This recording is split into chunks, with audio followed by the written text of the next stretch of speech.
वरुण जी, ये देखिए, ये बात तो सही है, नारायण राणे, शुवेंदु अधिकारी और न जाने कितने नाम और 3 विपक्षी दलों के नेताओं ने गिना दिए कि उन्हें तो अभयदान, और बाकी संजय राउत, राहुल गांधी, सोनिया गांधी, जितने विपक्षी दल हैं, दिल्ली की बात कर ले, पश्चिम बंगाल की बात कर ले, सब पर ईडी की तलवार लटक रही है। देखिए, ईडी, आईटी और सीबीआई ये स्वतंत्र एजेंसियां हैं, और ये बात मैं नहीं कह रहा हूं, ये बात कहते हैं खुद संजय राउत ने कहा था जब 2018-19 में उनसे पूछा गया था, राज ठाकरे को जब ईडी ने नोटिस भेजी थी। इसके अलावा मैं आपको बता दूं कि नवंबर 2020 में ईडी ने बीजेपी के नेता सूरत से हैं जो, उनको अरेस्ट किया है। 2021 अक्टूबर में कर्नाटका से येदियुरप्पा जी के करीबी बी.आर. उमेश, उनको अरेस्ट किया गया है। तो ऐसा नहीं है कि बीजेपी के नेताओं के ऊपर ईडी, आईटी, सीबीआई रेड नहीं डाल रही है। अभी हमने देखा कि किस तरीके से एक और नेता है बीजेपी के, उनको भी पकड़ा गया हाल ही में, जो अलेजेड प्रोस्टिट्यूशन केस में है। तो एक्शन हो रहा है।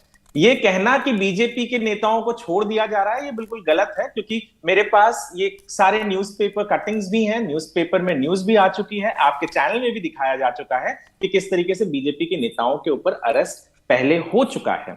और संजय राउत ने खुद कहा था कि ईडी बिल्कुल स्वतंत्र एजेंसी है। जब राज ठाकरे को लेटर भेजती है, ईडी समन करती है, और उनका ये वाक्य था कि भैया जब किसी ने कुछ गलत किया नहीं है तो उसे डरने की जरूरत नहीं है। तो आज पता नहीं किशोर जी हैं, किशोर जी मेरे पुराने मित्र हैं, पहले भारतीय जनता पार्टी की तरफ थे, अब वो शिवसेना की तरफ आ चुके हैं, और चरण सिंह सप्रा जी ने उनको करेक्ट नहीं किया। मुझे अफसोस है कि संजय राउत के भाई विक्रोली से हैं, बीच में चरण सिंह सप्रा जी का घर आता है, उसके बाद बहुत दूर कहीं जाके प्रताप सरनाइक का आता है। सर फैक्चुअली करेक्ट हो जाते हैं थोड़ा। आज भी कोई केस न यामिनी यादव के खिलाफ जो शिवसेना के हैं न वापस लिया गया है, न यशवंत यादव के खिलाफ जो केसेस है वापस लिए गए हैं, और ना ही प्रताप सरनाइक के खिलाफ जो केसेस हैं वो वापस लिए गए हैं। संजय राउत के ऊपर जो सिरे से जो इल्जाम है वो बहुत क्लियर इल्जाम है कि उन्होंने 672 जो आम इंसान, खास करके महाराष्ट्र जो हैं, गोरेगांव में रहते हैं, पत्राचाल में, उनके घरों को ईडी के वकील आ गए, उनके घर में। किशोर जी, वो तो फैक्ट काउंट कर रहे हैं, वो तो फैक्ट काउंट करा रहे हैं। आप नाराज क्यों हो रहे हैं? वो तो फैक्ट बता रहे हैं, वो ईडी के वकील लग रहे हैं आपको। वरुण जी बात पूरी कर लें। नहीं, यहाँ तो मैं किशोर जी ये कह रहा हूं, किशोर जी चार लोग तो वकील है। आप विधवाओं के लिए लड़ते हो विदर्भ में, यहां पर आप जाइए। कल मेरी बात हो रही थी, पत्राचाल में कई ऐसे रेसिडेंट्स हैं जिनके बाप दादा मर गए ये उम्मीद करते करते कि उनको घर मिलेगा, पर आज तक उनको घर नहीं मिला है। और एक शुक्रिया अदा कीजिए किशोर जी, मैं आपको कहता हूं, आपको एक पॉइंट देता हूं, शिवसेना का शुक्रिया अदा करना चाहिए।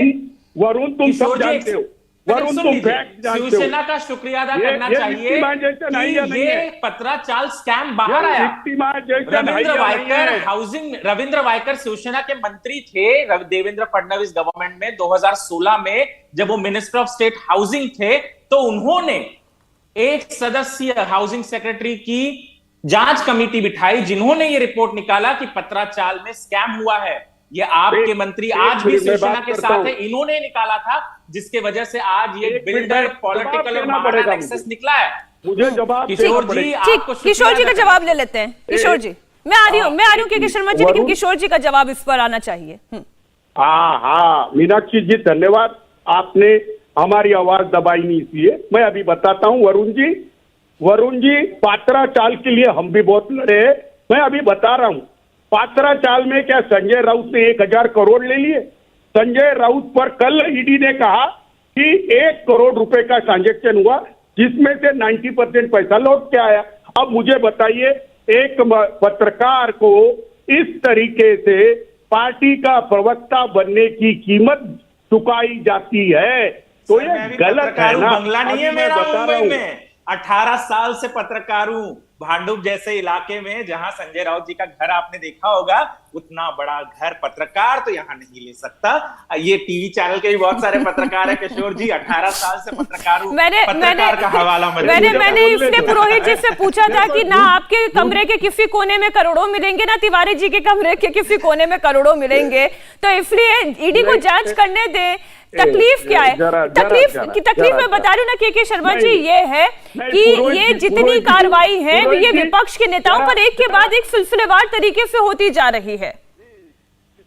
केवल विपक्ष की और 55। ठीक है, शर्मा जी की आवाज आई। मुद्दा विपक्ष के लिए ही है।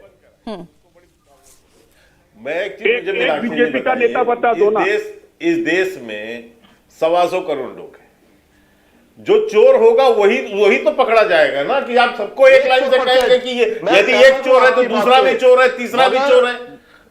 अब एक मिनट बीच में मैं अपनी बात कह दूं। अभी आपने बोला था, मैं बता दूं, मीनाक्षी जी आ जाते हैं उनको नहीं देखते हैं। नारायण राणे बाहर में आज मंत्री बना दिया आपने, उनको जेल में क्यों नहीं डाला?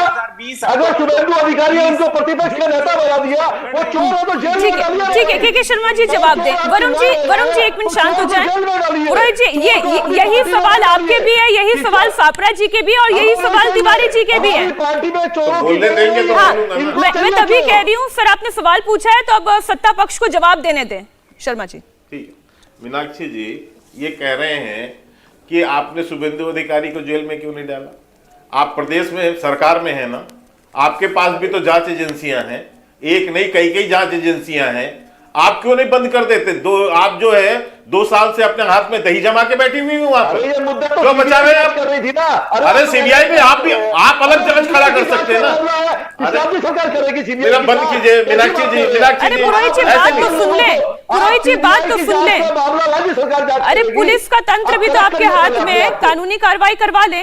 और अगर आपके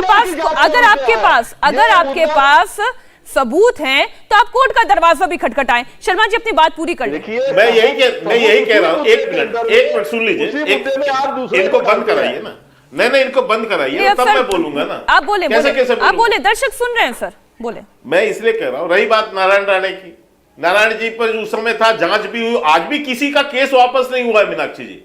सब पर जैसे केस चल रहे हैं वैसे ही चल रहे हैं। चिदम्बरम भी 6 महीने जेल में रह के आए, आज भी उनके ऊपर केस वापस नहीं हुआ, चिदम्बरम जी पर चल रहा है। ऐसे ही सब लोग जिनके ऊपर छापे पड़े, जो लोग पकड़े गए उस समय, नारायण राणे का केस पुराना केस है, वो भी चल रहा है, वो भी नहीं बचा। 2.5 साल शिवसेना वहां बैठी रही, 2.5 साल शिवसेना सत्ता में बैठी रही, आपने क्यों नहीं किया? अभी जो कांग्रेस के मेरे मित्र कह रहे हैं, मैं कहता हूं एक मिनट करेगी क्या? अरे भाई सुन लीजिए ना, एक मिनट सुन लीजिए, काम है ना, 1 मिनट सुन लीजिए भैया, 1 मिनट सुन लीजिए, फिर इसके बाद बोलिए कि इतने उताले क्यों? आप आए दिन हमारी छत्तीसगढ़ में, सुन लीजिए, समय मिलने के बाद भी नहीं सुन लीजिए, आपको तकलीफ इसलिए क्योंकि आपको सही जवाब नहीं मिल पाए। मीनाक्षी जी ऐसे नहीं बोल पाए, एक एक करके बोले ना। देखिए अब आप सभी लोग इतने वरिष्ठ हैं और फिर मुझे हर बार ये टोकना पड़े कि अपनी बारी आने पर बोले, अच्छा नहीं लगता। अब सुनिए, मैं ये कहता हूं, जब राजस्थान में हमारी सरकार थी वसुंधरा जी की, आप आए दिन आरोप लगाते थे हमारे ऊपर, छत्तीसगढ़ में आए दिन लगाते थे, 5 साल 4 साल से आपकी सरकार वहां पर है, एक केस आपने किसी पर फाइल किया? एक केस आपको मिला वहां पर? एक केस आपने रमन सिंह का केस लगाया है? 30,000 करोड़ रुपए का आपने कहां लगाया और कहां जांच कर पाया? तो इसलिए मैं कह रहा हूं कि आज आपके पास कुछ नहीं है। एक मिनट शर्मा जी, ऐसा तो नहीं आप ये कहना चाह रहे हैं कि पहले की सरकारें कम विंडिक्टिव थी, उन्होंने बदला नहीं लिया, वो इंतजार करिए कि कब सत्ता में आए तो बदला पूरा करें। मीनाक्षी जी ऐसा नहीं था, ऐसा नहीं था। मैं समझ हूं, मैंने तो एक बस हल्की सी बात एक रख दिया। अच्छा अजय आलोक जी, मीनाक्षी जी मैं अपनी बात पूरी करूं, आज इनकी समस्या ये है, आज इनकी समस्या ये है कि इनके घरों से नोट की गड्डियां निकल रही हैं। ये बहुत ईमानदार ममता बनर्जी को बता रहे हैं। मैं पूछता हूं, पार्थ चटर्जी सबसे वरिष्ठ इनके महामंत्री, 3 बार वो मिनिस्टर रहे हुए, आपके नाक के नीचे जो है वहां पर शिक्षा भर्ती घोटाला होता है और ममता बनर्जी के संरक्षण में होता है, और ममता बनर्जी जांच नहीं होने देती है। ठीक, जब नोट पकड़े जाते हैं तब ममता बनर्जी जांच की बात कर रही है। इसके पहले क्या वो शिक्षा मंत्री, आज तो उद्योग मंत्री है। ये तो पुराना केस 14-15 का उनका केस चल रहा है। ठीक है। इंडिया टीवी हर वक्त हर जगह डाउनलोड करने के लिए सर्च करें India TV news Google play store या ऐप स्टोर पर।